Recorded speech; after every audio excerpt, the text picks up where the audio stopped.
Observer नियुक्त किए हैं। यानी जो काम कांग्रेस की गुटबाजी के चलते बीते 11 सालों में नहीं हुआ, वो काम कांग्रेस हाईकमान ने अपनी स्पेशल 21 को सौंपा है। पर्यवेक्षकों की सूची में ज्यादातर नेता दक्षिण से हैं। इसके पीछे कांग्रेस की सोच है कि वो बिना किसी पक्षपात के कांग्रेस जिलाध्यक्षों का चुनाव कर पाएंगे। कांग्रेस केंद्रीय नेतृत्व की तरफ से ऐसे पर्यवेक्षक पहले भी कई बार नियुक्त किए जा चुके हैं, लेकिन उनकी नियुक्ति का कोई फायदा नहीं निकला। तो ऐसे में सवाल यह है कि 11 साल बाद हरियाणा में कांग्रेस का संगठन बन पाएगा? दक्षिण के नेताओं को ऑब्जर्वर बनाने के क्या मायने हैं? क्या हाईकमान के स्पेशल 21 कांग्रेस की गुटबाजी को खत्म कर पाएंगे? इन सवालों का जवाब जानने की कोशिश करेंगे। उससे पहले सुनिए ऑब्जर्वर्स की नियुक्ति पर कांग्रेस के प्रदेश अध्यक्ष उदय भान और सांसद दीपेंद्र हुड्डा का क्या कहना है।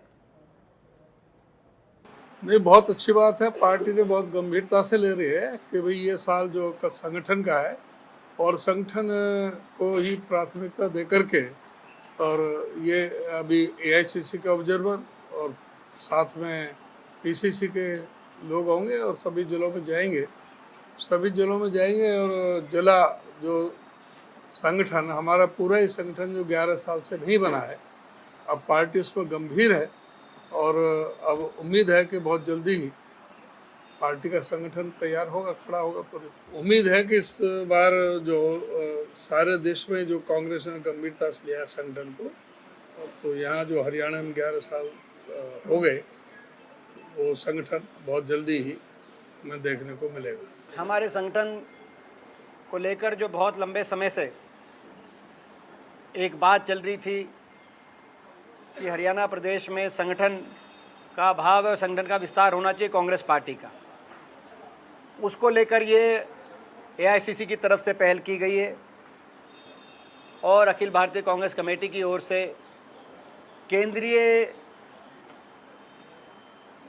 स्तर से ऑब्जर्वर हर जिलेवार एक सूची कल जारी की गई, जिनके साथ प्रदेश के भी कुछ लोग जिनके साथ अटैच किए जाएंगे और वो अपने ज़िलों में जाके संगठन को आगे विस्तार करने का कार्य करेंगे। ये इस फैसले का हम स्वागत करते हैं। हरियाणा के अंदर संगठन के विस्तार की आवश्यकता हरियाणा कांग्रेस कार्यकर्ता, जनता और प्रेस भी, आप लोग भी पूछते रहते थे। हमारे पास अच्छा जवाब नहीं मिलता था, लेकिन हम फिर भी वो जवाब आपको देते थे।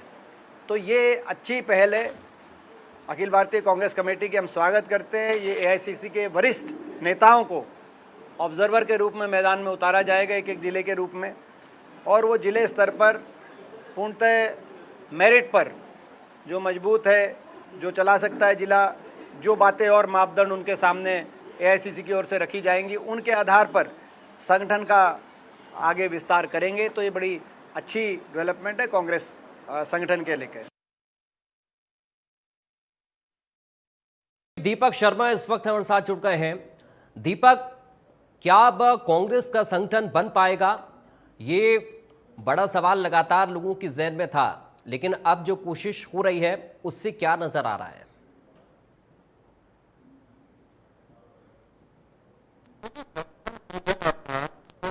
द्वारा चलाया गया है संगठन सृजन अभियान, जिसके तहत पूरे देश के तमाम राज्यों में संगठन बनाने की बात की जा रही है, जिला अध्यक्षों की बात की जा रही है, ब्लॉक अध्यक्षों की बात की जा रही है। लेकिन ये और राज्यों में तो जरूर चला। हरियाणा और मध्य प्रदेश जैसे ऐसे राज्य हैं जो बड़ी चुनौती भी रही। गुजरात बड़ी चुनौती रही, गुजरात में इन्होंने आके संगठन बनाया, लेकिन हरियाणा मध्य प्रदेश ऐसे हैं जहाँ नहीं बन पा रहा। खासकर हरियाणा की बात करें तो 11 वर्ष हो चुके हैं। 11 वर्ष में कई प्रभारी आए, कई प्रदेश अध्यक्ष आए, चाहे उस समय के अशोक तंवर की बात करें, उसके बाद कुमारी शैलजा की बात करें, उदय भान की बात करें, कई प्रदेश अध्यक्षों को जिम्मेदारी दी गई, कई प्रभारी भी आए, सबने अपने प्रयास करे, लेकिन नहीं हुआ। आखिरकार अब कांग्रेस हाईकमान की तरफ से एआईसीसी के ऑब्जर्वर नियुक्त किए गए हैं।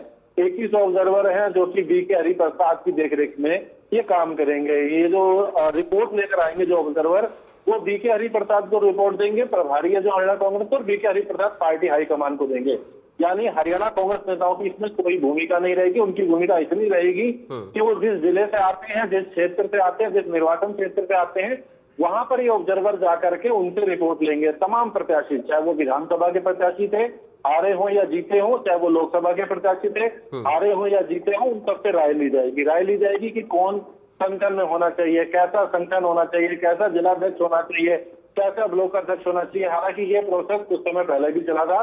दीपक बाबरिया जब हरियाणा कांग्रेस के प्रभारी थे, विधानसभा चुनावों से पहले की बात की जाए, पिछले वर्ष की, बाकायदा ऑब्जर्वर की रिपोर्ट भी आई थी। लेकिन जब ऑब्जर्वर की रिपोर्ट आ गई थी तो उसके बाद जिलाध्यक्ष होंगे किसके, वो किस गुट के होंगे, वो भूपेंद्र हुड्डा समर्थित होंगे, वो उदयमान समर्थित होंगे, हुड्डा और उदयमान एक बात कही जाती है, वो कुमारी शैलजा समर्थित होंगे, सुरजेवाला समर्थित होंगे, चौधरी वीरेंद्र अपने प्रकाश तो आखिर किससे समर्थित होंगे, ये कहीं लड़ाई आगे बढ़ गई थी उन ऑब्जर्वर की रिपोर्ट पर। यही कारण है कि वो ऑब्जर्वर की रिपोर्ट सिरे नहीं चढ़ी थी। लेकिन इस बार खुद अब कांग्रेस हाईकमान की तरफ से ये कहीं ना कहीं इस बात को लेकर के शुरुआत की गई है। संगठन सृजन अभियान चलाया जा रहा है, उसके तहत ये ऑब्जर्वर नियुक्त किए गए हैं, जो कि बीके हरीश प्रसाद और पार्टी हाईकमान को जो है रिपोर्ट देंगे। लेकिन अब ऐसे में हरियाणा कांग्रेस नेताओं की इसमें कितनी चलेगी और क्या संगठन बन पाएगा, ये बड़ी चुनौती जरूर है। लेकिन अभी हम भूपेंद्र हुड्डा की भी बात सुन रहे थे, उन्होंने कहा कि आपने 11 वर्षों में कई बार प्रश्न पूछते थे, हमारे पास जवाब नहीं होता था, हम आपको तो जवाब देते थे, शायद वो सही नहीं होते थे, लेकिन अब हम जवाब दे पाएंगे, संगठन बन पाएगा। कहीं ना कहीं वो भी जानते हैं कि एक बड़ी चुनौती थी और इस बार भी ये संगठन के लिए ऑब्जर्वर नियुक्त होने के बाद सबसे बड़ी बात तो यही है कि ऑब्जर्वर सुनेंगे किसकी, हाईकमान सुनेगा किसकी, और अगर सभी की सहमति से सुनी गई तो ही ये संगठन बन पाएगा। लेकिन इसको लेकर के कांग्रेस के द्वारा एक बार फिर से प्रयास हुआ है और इस बार प्रयास कांग्रेस हाईकमान की तरफ से है। एक बार निर्देश राहुल गांधी के हैं, मल्लिकार्जुन खड़गे के हैं और उसकी भूमिका के.सी. वेणुगोपाल और जिम्मेदारी बीके हरिप्रसाद को दी गई है। यानी हरियाणा कांग्रेस केवल अपनी राय दे सकती है, निर्णय नहीं ले पाएगी। और ऐसे में इसको लेकर के अभी कांग्रेस की तरफ से शुरुआत की जाएगी संगठन को बनाने को लेकर के, संगठन को मजबूत करने को लेकर। जी बहुत शुक्रिया आपका दीपक, जानकारी और इस पूरी बातचीत के लिए। आप ब्यूरो चीफ दीपक शर्मा को सुन रहे थे। देखिए 2014 से संगठन कांग्रेस पार्टी नहीं बना पाई है और एक लंबा इंतजार रहा इस संगठन को लेकर। 2019 से 24 का चुनाव बगैर संगठन के ही कांग्रेस पार्टी ने हरियाणा के अंदर लड़ा।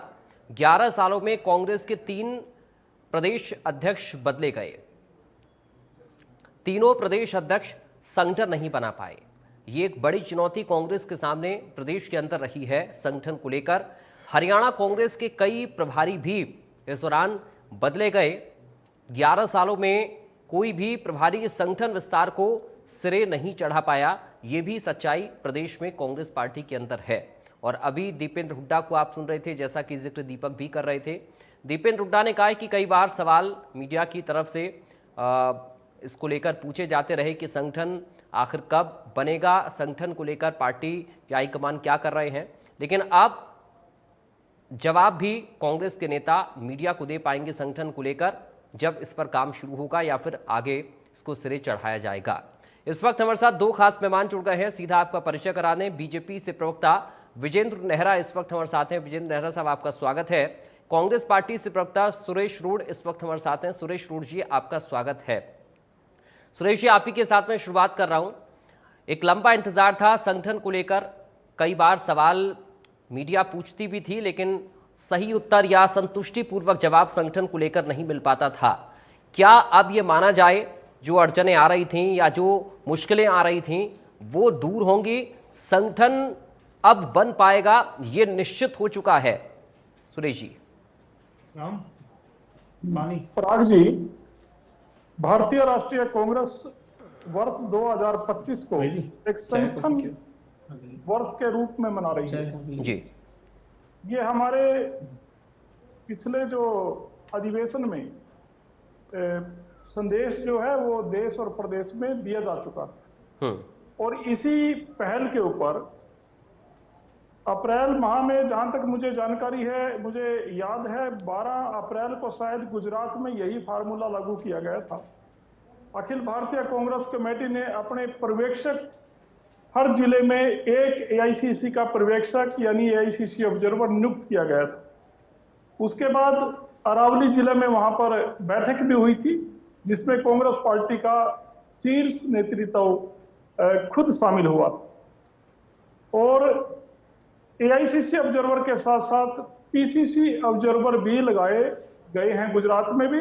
और हमें मैं आपके चैनल के माध्यम से जानकारी देना चाहता हूं, हमें उम्मीद है कि हरियाणा में भी पीसीसी ऑब्जर्वर, एआईसीसी ऑब्जर्वर के साथ लगाए जाएंगे। यानी एक एकजुटता का संदेश भी कांग्रेस पार्टी ने अपने इस फैसले से दे दिया। जो मीडिया हर रोज कांग्रेस पार्टी में फूट की बात किया करता था, इससे यह स्पष्ट हो गया है कि कांग्रेस पार्टी में ना तो गुटबाजी है, एकजुटता है। पार्टी हाईकमान ने जो पर्यवेक्षक मैदान में उतारे हैं, संगठन भी जल्दी बनने जा रहा है। इससे ये उम्मीद ही नहीं बल्कि सुनिश्चित कर दिया है पार्टी ने। और 2029 में कांग्रेस पार्टी मजबूती के साथ भारतीय जनता पार्टी का सफाया करने में कामयाब होगी। एक बात मैं आपके चैनल के माध्यम से यह भी बताना चाहता हूं, जैसे चर्चा होती है कि 3 प्रभारी या 3 हमारे प्रदेश अध्यक्ष आके चले गए, संगठन नहीं बना पाए। अशोक तंवर जी थे, फिर कुमारी शैलजा जी थी, और उदय भान जी के समय में भी लगभग 3 साल हो गए, 2022 में बने थे, संगठन नहीं बना पाए। मैं ये जरूर बताना चाहता हूं कि पार्टी का कार्यकर्ता, प्रदेश का प्रवक्ता होने के नाते कि लोकसभा और विधानसभा चुनाव बिल्कुल सिर के ऊपर थे जब उदय भान जी हमारे प्रदेश अध्यक्ष बने। 2 साल से भी कम समय था। दीपक बाबरिया जी पार्टी हाईकमान ने प्रभारी बनाकर भेजे। संगठन बनाने की दिशा में दिन रात मेहनत की गई और बहुत अच्छा काम भी हुआ। लेकिन पार्टी ने कहीं यह विचार किया कि क्यों ना हम लोकसभा चुनाव में भी अच्छे परिणाम आए, तब घोषणा होने वाली थी कि विधानसभा चुनाव में सरकार बननी हमारी सुनिश्चित थी। बिल्कुल साफ दिखाई दे रहा था, पब्लिक में, हमारी जनता में वाह आई थी कि कांग्रेस पार्टी सरकार बनाने जा रही है। खुद भारतीय जनता पार्टी जो सबसे बड़ी हमारी विरोधी पार्टी है, वो मान चुकी थी कि कांग्रेस पार्टी की सरकार बनने जा रही है। तो पार्टी ने कहीं ना कहीं ये सोचा कि हम चुनाव के बाद संगठन आराम से बनाएंगे, क्योंकि संगठन पार्टी की नींव होती है और हम उसमें कोई जल्दबाजी करके पार्टी को और ज्यादा मजबूत होने से नहीं रोक सकते। ठीक है, यही कारण है। इसमें हंसने की बात नहीं है, गंभीर बात है। ठीक है, हंसने की अगर बात है तो यह है कि भारतीय जनता पार्टी पहलगाम की घटना के ठीक है आतंकवादियों को पकड़ने के बजाय, ठीक है सुरेश जी, आऊंगा आप में। एक मिनट, पार्टी के, कांग्रेस पार्टी के संगठन के ऊपर चिंता प्रकट करती थी, दिन रात मेहनत उसी पे करती थी। आज हमने आपको फ्री कर दिया। नहीं, ये चिंता तो सर 11 साल से प्रकट हो रही थी सुरेश, ये चिंता तो खैर 11 साल से प्रकट हो रही थी, नई चिंता नहीं थी। मैं विजेंद्र जी आपके पास आ रहा हूं, सुरेश जी आपके पास नहीं, ये भारतीय जनता पार्टी को चिंता थी, मैं ये बता रहा हूं। ठीक है, इन्होंने अपने काम छोड़ के कांग्रेस के संगठन की चिंता ज्यादा थी। आज से हमने ये आजाद कर दिया। आप अपने पहलगांव में हमारी बहनों के सुहाग को उजाड़ने वाले आतंकवादियों को पकड़िए। ठीक है। नेहरा साहब, दीपेंद्र हुड्डा ये कह रहे हैं कि हम मजबूत संगठन बनाएंगे, और सुरेश जी ने अभी से ये दावा कर दिया है कि अगले चुनाव में आपको शिकस्त देने के लिए उनका संगठन तैयार हो जाएगा। देखिए पराग जी, ये वैसे कांग्रेस पार्टी का अंदरूनी मामला है कि ये संगठन बनाए, संगठन ना बनाए, चुनाव इसी तरह से हारते जाएं, तो ये तो इनका अंदरूनी मामला है। लेकिन जब आपने इस विषय पे आज चर्चा रखी है, डिबेट रखी है, तो मुझे बड़ा हास्यप्रद सा ये मामला लगता है, क्योंकि लगभग पिछले 14-15 साल से कांग्रेस पार्टी का हरियाणा प्रदेश के अंदर संगठन नहीं है, और पिछले लगभग 7-8 साल से मैं लगातार कंटिन्यू इस विषय पे जब हम लोग बातचीत रखते हैं तो हर कांग्रेस पार्टी का प्रवक्ता ये कहता है कि अब संगठन बन जाएगा, नेता कहते हैं, और उसके बाद फिर वही ढक के 3-5 दिन का कोई होता नहीं है कुछ भी, वो सारी चीजें वहीं खत्म हो जाती हैं। और जिस तरह से अभी आपने बताया कि केंद्रीय पर्यवेक्षक नियुक्त हुए हैं, तो आपको पता होगा, आपका जिम्मेदार चैनल है, आप बहुत वरिष्ठ पत्रकार हैं, कि ये केंद्रीय पर्यवेक्षक पहली बार नियुक्त नहीं हुए हैं जी। इससे पहले भी कई बार केंद्रीय पर्यवेक्षक इन्होंने नियुक्त किए हैं, लेकिन ये संगठन नहीं बना पाते हैं। उसके पीछे बहुत सारे कारण हैं, बहुत सारा इनमें आपस में फूट है कांग्रेस पार्टियों के नेताओं में, इनमें आपस में ग्रुप बने हुए हैं। हुड्डा साहब का अलग ग्रुप है, सुरजेवाला जी का अलग ग्रुप है, कुमारी शैलजा जी का अलग ग्रुप है, कैप्टन अजय यादव जी का अलग ग्रुप है, और एक दूसरे का ही कांटा निकालने में लगे रहते हैं। देखिए, जहां भारतीय जनता पार्टी के अंदर बहुत गंभीरता से मैं इस बात को कहना चाहूंगा, हमारे यहाँ पे चुनाव के माध्यम से दायित्व, जो पद हैं, जिम्मेदारियां हैं, वो कार्यकर्ताओं के बीच में दी जाती हैं। जिस तरह से हमारे बूथों के अध्यक्ष मिलकर मंडलों के अध्यक्षों का चयन करते हैं, चुनाव करते हैं, हमारे मंडलों के अध्यक्ष मिलकर के जिला अध्यक्ष का चुनाव करते हैं, हमारे जिला अध्यक्ष मिलकर के प्रदेश अध्यक्ष का चुनाव करते हैं, और पूरे देश भर के अंदर प्रदेश अध्यक्ष मिलकर अपने राष्ट्रीय अध्यक्ष का चुनाव करते हैं। तो हमारे भारतीय जनता पार्टी में हर 3 साल के अंदर नए सिरे से जो संगठन है उसमें दायित्व निर्माण होते हैं और हर 6 साल के अंदर भारतीय जनता पार्टी की नए सिरे से सदस्यता ली जाती है। अभी हरियाणा प्रदेश के अंदर मैं बात करूं तो हमारे बूथों के अध्यक्ष, मंडलों के अध्यक्ष, जिला अध्यक्ष का चुनाव हो चुका है और अगले महीने हमारे प्रदेश अध्यक्ष का भी चुनाव हो जाएगा और उसके बाद देश भर के जो प्रदेश अध्यक्ष है मिलकर अपने राष्ट्रीय अध्यक्ष का चुनाव करेंगे। बड़े स्मूथली हमारे यहाँ चुनाव का एक क्रम चलता है। वही कांग्रेस पार्टी के अंदर अगर हम बात करें तो कांग्रेस पार्टी के अंदर जिस तरह से नेता प्रतिपक्ष का चयन तक ये लोग नहीं कर पा रहे, लगभग 7-8 महीने का समय हो गया है। और जब राहुल गांधी जी से किसी पत्रकार ने सवाल किया नेता प्रतिपक्ष को लेकर के, तो राहुल जी ने कहा कि ये हमारे लिए कोई बहुत बड़ा विषय नहीं है। इसलिए मुझे लगता है कांग्रेस पार्टी के अंदर, जिस पार्टी के अंदर इनके राष्ट्रीय अध्यक्ष मल्लिकार्जुन खड़गे जी के सामने, इनके कार्यकर्ता प्रभारी के सामने मुर्दाबाद के नारे लगाते हों, जिस पार्टी के राष्ट्रीय अध्यक्ष मल्लिकार्जुन खड़गे जी स्वयं माइक से, मंच से ये कहते हों कि मैं तो सोनिया गांधी जी की कृपा से राष्ट्रीय अध्यक्ष बनाऊं, नहीं तो मेरी क्या औकात थी। उस पार्टी के अंदर संगठन की बात करना, निष्पक्ष संगठन की बात करना मुझे लगता है बेईमानी है। अभी जो इन्होंने पर्यवेक्षक नियुक्त किए हैं, जितना मैंने अखबार में पढ़ा उसके हिसाब से जो न्यूज में मैंने देखा, वो पर्यवेक्षक जिलों के अंदर जाके जिलाध्यक्षों की घोषणा करेंगे। तो आप मुझे बताइए, एक बाहर का व्यक्ति सीधा जिले के अंदर जाएगा, जिलाध्यक्ष की घोषणा करेगा, तो कौन सी परंपरा है, कौन सी पार्टी है, कैसे वो आपके पास थोड़ा सा रुकिए, कैसे वो जिलाध्यक्ष की घोषणा कर सकता है? सुरेश जी आ रहा हूं आपके पास, थोड़ा सा रुकिए, पूरी बात तो सुन लीजिए कम से कम विजेंद्र जी। और देखिए कांग्रेस पार्टी के अंदर, पराग जी मैं इनके बीच में नहीं बोला था, पराग जी देखिए सुरेश जी, पार्टी के अंदर, सुरेश जी मैं आऊंगा आपके पास, थोड़ा सा तो रुकिए सर प्लीज।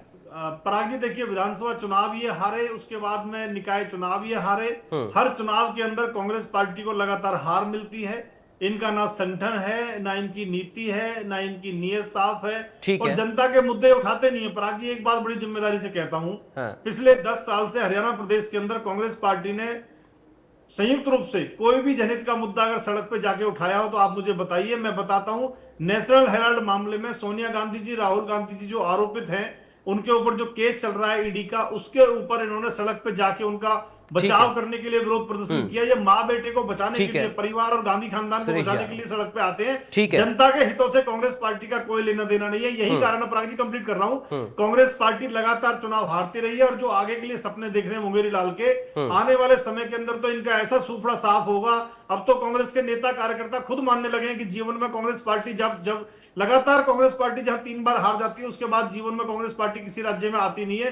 मैं राज्यों के नाम भी आपको गिनवा सकता हूं, चाहे वो कोई भी राज्य है। और देखिए एक बात और मैं आपको कह रहा हूं कि आज कांग्रेस पार्टी की हालत हरियाणा प्रदेश के अंदर यह है कि इनके नेताओं से इनके विधायकों का मोह भंग हो चुका है। आज माननीय मुख्यमंत्री श्री नायब सैनी जी की कांग्रेस के नेता, कांग्रेस के विधायक इसलिए तारीफ करते हैं कि उन्होंने देखा है कि कैसे नायब सैनी जी दिन रात काम में लगे रहते हैं, काम करते हैं और कांग्रेस के नेता एसी रूम से बाहर नहीं निकलते और चुनाव होता है तो ईवीएम को दोषी ठहराते हैं। इसलिए मैं कहता हूं, चाहे वो पिछले चुनाव रहे हों, इनके जैसे ही आगे कांग्रेस पार्टी को हम बुरी तरह से हराएंगे। और इनका संगठन ना पहले बना, ये पर्यवेक्षक पहले भी बने, आगे फिर इनका संगठन अगर बन जाए जिस दिन, आप मेरे से बताना, इनका कोई संगठन हरियाणा में नहीं बनेगा। इतनी भयंकर गुटबाजी है पराग जी, इनका कुछ नहीं होने वाला है। ठीक है सुरेश जी, ये 2 प्रश्न लगातार उठते रहे जो कि एक दूसरे से जुड़े हुए हैं।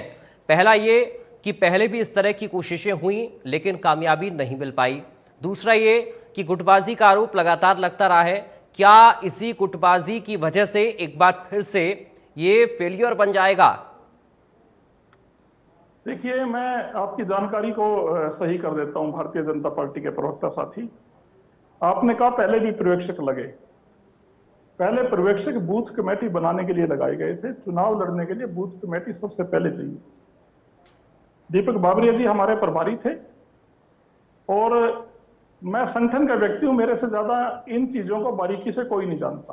भारतीय जनता पार्टी का कोई प्रवक्ता नहीं कह सकता। मैं खुली चुनौती देता हूं, वो बूथ कमेटी के लिए थी और हमने बूथ कमेटी पूरे हरियाणा में 90 के 90 विधानसभा चुनावों में लोकसभा से पहले बनाई। और आपको ध्यान होगा पत्रकार साथी, लोकसभा में 5 लोकसभा सीट जीतने के बाद सोनीपत में प्रदेश कार्यकारिणी की बैठक हुई, जिसमें हमारे तत्कालीन सीएलपी लीडर चौधरी भूपेंद्र सिंह जी हुड्डा और हमारे प्रदेशाध्यक्ष उदयभान जी, 5 नवनिर्वाचित सांसदों और उस समय मौजूद सभी विधायकों के साथ थे। पूरा प्रदेश कार्यकारिणी वहां पर मौजूद था, और हमारे दीपक बाबरिया जी जो उस समय के प्रभारी थे, उन्होंने भी बैठक में हिस्सा लिया। और ये बात बिल्कुल बारीकी से सभी कार्यकर्ताओं के सामने ओपन डिस्कस हुआ था कि चुनाव सिर पे है विधानसभा का, बूथ कमेटी सबसे पहले बना ली जाए, क्योंकि बूथ के ऊपर जो बीजेपी के बराबर 39% मतदान हासिल किया, वो बूथ पर कांग्रेस के कार्यकर्ताओं के कारण आया है। हम धन्यवाद करते हैं कांग्रेस पार्टी के बूथ पर मौजूद रहे कार्यकर्ताओं का। भारतीय जनता पार्टी को उन्होंने कड़ी टक्कर दी, चाहे वो तो चंडीगढ़ में उन्होंने बैलेट पेपर में भी हेराफेरी कर ली, ईवीएम में तो जरूर करी होगी, लेकिन कांग्रेस के कार्यकर्ताओं ने कांग्रेस पार्टी की लाज रखी और बूथ पर भारतीय जनता पार्टी को बराबर की टक्कर दी। बेशक हम नंबर्स में हार गए, हम सरकार बनाने में वंचित रह गए। दूसरी बात मैं एक कहना चाहता हूं, गुटबाजी की इन्होंने बात की, किसी पार्टी का आंतरिक मामला है। मैं इतने सालों से डिबेट करता हूं, मैंने कभी भारतीय जनता पार्टी की कोई हल्की बात आपके चैनल पे बैठ के नहीं कि गुटबाजी है, ये है। हम काम क्या कर सकते हैं जनता के लिए। भारतीय जनता पार्टी का भी गठन और रजिस्ट्रेशन चुनाव आयोग में इसी काम के लिए हुआ था, यही 4 लाइन लिखी गई होगी, हम जनता की सेवा करना चाहते हैं। और कांग्रेस पार्टी को तो बताने की जरूरत नहीं, क्योंकि हमने तो देश आजाद कराया है। आजादी को, एक मिनट मेरी बात पूरी होने दीजिए, मैं कोई बीच में समय थोड़ा सा कम है सर, बहुत जल्दी से एक मिनट में कवर करता हूं। भारतीय जनता पार्टी के प्रवक्ता साथी की तरफ से एक बात आई कि कांग्रेस पार्टी के लोग जनहित में कोई आंदोलन नहीं चलाते, सड़क पे लड़ाई नहीं लड़ते। माननीय दीपेंद्र सिंह जी हुड्डा जनहित के कार्यों को लेकर ही तो रोहतक में 3 दिन पहले वो बैठक में शामिल हुए थे। आपने वहां पर क्या रसूख किया जनता के सामने है। श्री अशोक अरोड़ा थानेश्वर में जो इतने सीनियर नेता हैं, वो नगर परिषद कुरुक्षेत्र में किस लिए आउटसाइडर को बाहर भेजने की बात कर रहे थे, क्योंकि जनहित के कार्यों के ऊपर चर्चा करना चाहते थे। लेकिन वहां पर सरकार के भेजे गए आउटसाइडर वो चर्चा में विघ्न डाल। ठीक है सर, मैं इसी पर जाकर विजेंद्र जी से एक फाइनल रिएक्शन ले रहा हूं, क्योंकि समय बहुत कम बचा। सुरेश जी, अब बार बार विजेंद्र नेहरा साहब यही आरोप कांग्रेस के नेताओं की तरफ से लगाया जाता रहा कि आप लोग अपना काम छोड़कर, अपनी जिम्मेदारियों को छोड़कर कांग्रेस के संगठन पर बात करते रहे। लेकिन अब सवाल यह है कि कांग्रेस पार्टी पूरे मूड में है, सुरेश रोड जी जैसा कि बता रहे हैं, संगठन बनकर तैयार हो जाएगा, उसके बाद आप लोगों की चुनौती बढ़ जाएगी क्या? देखिए पराग जी, भारतीय जनता पार्टी तो संगठन पर्व के तहत अपने संगठन को बनाने में हम सब कार्यकर्ता लगे हुए हैं, और हमने अपना संगठन जिलाध्यक्षों तक की नियुक्ति हरियाणा प्रदेश के अंदर भारतीय जनता पार्टी कर चुकी है। कांग्रेस पार्टी संगठन बनाए संगठन ना बनाए, इससे हमें कोई फर्क नहीं पड़ता। आपने आज इस विषय पे डिबेट रखी है तो हम अपना पक्ष यहाँ पे रख रहे हैं। अदरवाइज आप देखिए पूरे हरियाणा प्रदेश के अंदर हमें कांग्रेस पार्टी से कोई मतलब नहीं है, क्योंकि हम ये मानते हैं कि हमारी तैयारियां इतनी तेज हैं, हमारे बूथ स्तर से नीचे जाकर के पन्ना प्रमुख तक की हमारी तैयारियां हैं, जहां के बारे में कांग्रेस पार्टी कभी सोच नहीं सकती। हमारे नेता मजबूत है, मुकाबले में कुछ अंतर आ जाएगा क्या नेहरा साहब? कोई और हमारा जीत का मार्जिन आने वाले चुनावों में बढ़ने वाला है पराग जी, क्योंकि कांग्रेस पार्टी के नेता तो देखिए इनके पास जो मामले, देखिए मैं बताऊं, मानेसर भूमि घोटाले में भूपेंद्र सिंह हुड्डा जी को भी पीछे झटका लगा है। उन्होंने आरोप तय करने के मामले में और समन आदेश रोकने के लिए जो याचिका लगाई थी उसको खारिज कर दिया। जिस पार्टी के ऊपर नेताओं के ऊपर भ्रष्टाचार के मामले, ठीक है सर, आरोप प्रत्यारोप का दौर तो चलेगा ही नेताओं के बीच में और चलता भी है, लेकिन जरूरी है, जिसका जिक्र आप लोग भी कर रहे थे, कि जमीनी स्तर पर आकर जनता से जुड़े मुद्दों को उठाना, उसके लिए संगठन भी जरूरी। कांग्रेस पार्टी से सवाल पूछा जा रहा था, अब शायद उसका उत्तर मिल पाए, क्योंकि सुरेश जी का दावा कुछ ऐसा ही है। क्योंकि वक्त मुझे इतनी ही इजाजत अभी के लिए इस चर्चा के लिए दे रहा है। बहुत शुक्रिया अदा करूंगा सुरेश रोड जी आपका, और विजेंद्र नेहरा साहब आपका बहुत शुक्रिया आज की चर्चा का हिस्सा बनने के लिए। तो कांग्रेस पार्टी कोशिश कर रही है अपने संगठन को बनाने की, और इसके लिए बाकायदा आलाकमान की तरफ से ऑब्जर्वर्स की नियुक्ति भी की गई है। क्या ये स्पेशल 21 इस बार कामयाब हो पाएंगे, ये एक बड़ा सवाल है। राम राम।